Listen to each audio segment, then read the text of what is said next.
5 warning signs you are overprotecting your child to compensate for past trauma. Why your love for your child might actually be about you. You're sitting on a park bench. Your child is perfectly fine, laughing, going down the slide, completely oblivious to any danger, and yet your heart is hammering. Your eyes are scanning every corner of the playground, every shift in the sandbox social order, every kid who looks like they might get too close. You're not watching your child grow up. You're guarding them like a soldier on active duty, bracing for an impact that isn't coming. If you're a parent who grew up in the 70s, 80s, or early 90s, you've probably noticed a deeply unsettling paradox in your own life. You swore you'd never be like the emotionally distant adults who raised you. You promised you'd show up, listen, be present. Your child would never come home to an empty house, make their own microwave dinner, and wonder if anyone in the world cared about their feelings. And you kept that promise. You are extraordinarily involved. But here's the psychological truth that rarely gets said out loud. Your overwhelming dedication to your child might not be entirely about them. It might be a subconscious attempt to reach back in time and rescue yourself. This is what clinicians call trauma overcompensation, the subtle, insidious shift where parental love quietly crosses into something else.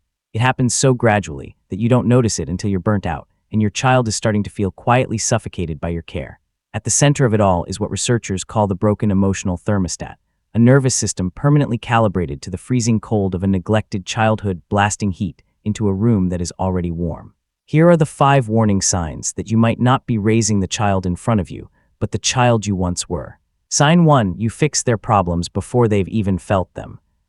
You're not a helicopter parent. You let your kids climb, get dirty, take physical risks. But your intervention isn't physical, it's psychological. The moment your child sighs with frustration, your adrenaline spikes. Before they've had 10 seconds to work through the problem, you've already swooped in with a joke and a solution, telling yourself you're being supportive. You're not, you're self-soothing. When you grew up as a latchkey kid, frustration wasn't a minor inconvenience, it was a survival signal. If you couldn't open the jar, you didn't eat. Your brain mapped struggle directly to danger. So when your child can't get the juice box open, your primitive brain doesn't see a learning moment. It sees a threat. You rush in because you're trying to spare them the cold isolation you felt when you had to figure everything out alone. But by constantly clearing the friction out of their path, you're teaching them that frustration is an emergency, one that requires adult rescue rather than their own resilience. Every problem you solve for them is a repetition they don't get to build.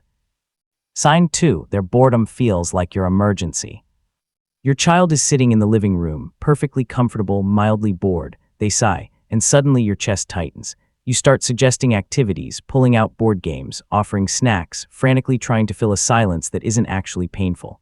This is the broken thermostat in action. When you were a child, silence meant you were alone and forgotten. Your nervous system learned to treat emotional quiet as neglect. Now your thermostat is stuck at maximum heat, misreading your child's ordinary boredom as something far more sinister. The neurological irony is that boredom is precisely the mental state where creativity, self-reflection, and independent thought develop. The brain's default mode network, the system responsible for imagination and problem-solving, only activates when children aren't being stimulated. By rushing in to cure their boredom, you're short-circuiting a crucial developmental process. You're overcompensating for the emptiness of your past by filling their present with something artificial. Sign 3, you apologize for being the parent. Think about the last time you had to enforce a rule. A secure parent states the boundary, holds the line, and lets the child feel upset about it, knowing the relationship will survive a tantrum. But if you're overcompensating for your own past, setting a boundary feels like an act of emotional violence.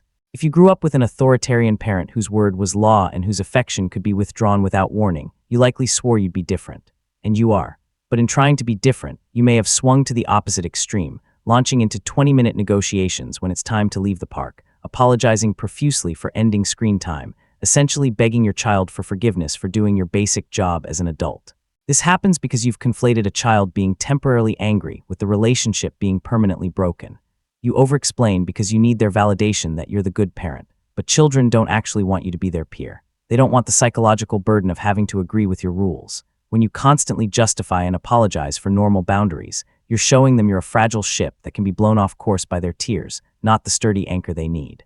Children need to be safely mad at you. They need to experience that your love doesn't waver when they're furious. That's not a luxury. That's how they learn to trust the world. Sign 4, you blow their childhood drama into an adult crisis. Your 8-year-old comes home and mentions that their best friend played with someone else at recess. For a child, that's a minor fluctuation in the social weather. By tomorrow, they'll probably have forgotten it entirely. But when you hear it, something else happens. Your brain doesn't process a small recess story. It hears betrayal, rejection, and isolation. You sit them down, you interrogate, you start drafting a text to the other kid's mother. This is the latchkey projector at work. When you were in middle school and your friends turned on you, there was no adult at the kitchen table to help you process it. You swallowed that rejection alone. So now you're fiercely determined to protect your child from that specific pain, and in doing so, you teach them to treat every minor social friction as a potential catastrophe. You take a tiny spark and fan it into a wildfire. You're not teaching them resilience. You're downloading your unhealed social anxiety directly into their developing nervous system. Sign 5, their mood determines your worth. This is the hardest one to look at directly. When your child is happy and thriving, you feel like a good person. When they're sullen, struggling, or just having a grumpy morning, your internal world collapses. You replay every interaction from the past week, searching for the exact moment you ruined them. You've enmeshed your nervous system with theirs. And the tragic irony is this: you spent your childhood feeling like your emotions were too much for your parents to handle, so you decided to be the parent who could carry everything. But in practice, you've made your child responsible for your emotional stability. They sense it. They learn quietly and early that their bad moods destabilize you, and so they start performing happiness to protect you. They become skilled little actors, hiding their real struggles because they've intuited that you're too emotionally invested to hold them safely. You set out to give them the freedom to feel everything. You accidentally built a house where they can only feel the things that make you feel successful. The way forward. Before you spiral, hear this clearly: you're not broken. Everything you've been doing is a magnificent survival adaptation. You were a child who built your own shelter in the cold, and you did it. Your hypervigilance kept you functioning when no one else was watching. That's a superpower. But you're now a warrior in full combat armor at a peaceful Sunday picnic. The war is over. Your child isn't living in the battlefield of your past. They're living in the warm, safe home you built for them. The hardest truth in conscious parenting is that standing back and letting your child fall is not a failure of love. It is love in its highest and most difficult form. A scraped knee, a failed test, a fight with a friend, these aren't catastrophes.